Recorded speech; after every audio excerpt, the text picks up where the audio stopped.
News 5 investigates, always watching out for you. A federal bill has just been reintroduced in Washington to address an issue our News 5 investigates team has called attention to over and over again. Chief investigative reporter Eric Ross uncovered taxpayers are footing the bill to put people in nursing homes who don't need to be there. Lawmakers are now calling for this practice to stop. It has been a common practice for decades to move people with disabilities into nursing homes, even though some of those people are quite capable of living in the community with just a little bit of help. Tonight, there is a new push to force health insurance companies, including Medicaid, to change the way they do business.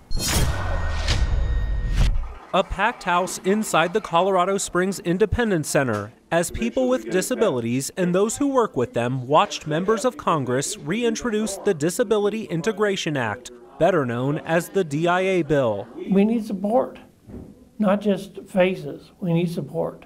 The bill never made it out of committee last session, but now it has bipartisan support. I saw people on the screen there that I never knew would even support something like this, including Republican Senator Cory Gardner, who was initially reluctant to co-sponsor the bill, which if passed would require every state and insurance provider to fund community-based services for people with disabilities, instead of paying for them to be institutionalized in a nursing home. The country is making it a public policy that you can't put people in a nursing home when there are other ways for them to live independently in the community. Patricia Yeager, the CEO of the Independence Center, is a strong advocate for keeping people out of nursing homes. You can't go to work from a nursing home.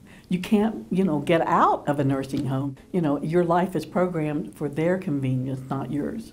And that's not living. The way the system is currently set up, Medicaid, which is funded with your tax money, will not pay for at-home care. But it does cover nursing home costs, which on average we're told can run $7,000 a month per person.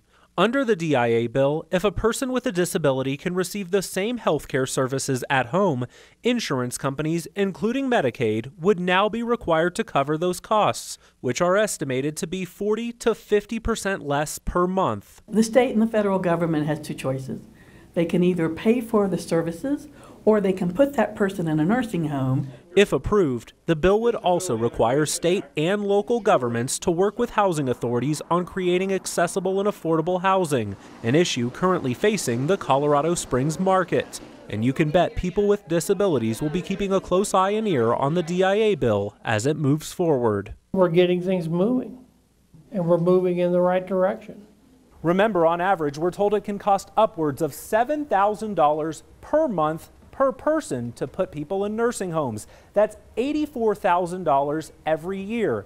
The Independence Center says many of those services can be provided at home at half the cost for a total savings of $42,000 every year. Again, that is per person. We have a more comprehensive look at the bill on our website right now at KOAA.com. You'll find this story under the News 5 Investigates tab. Watching out for you, Eric Ross, News 5 Investigates. If you have a problem or issue you'd like Chief Investigative Reporter Eric Ross to look into, call our tip line 719-228-6275 or send an email to news5investigates@koaa.com.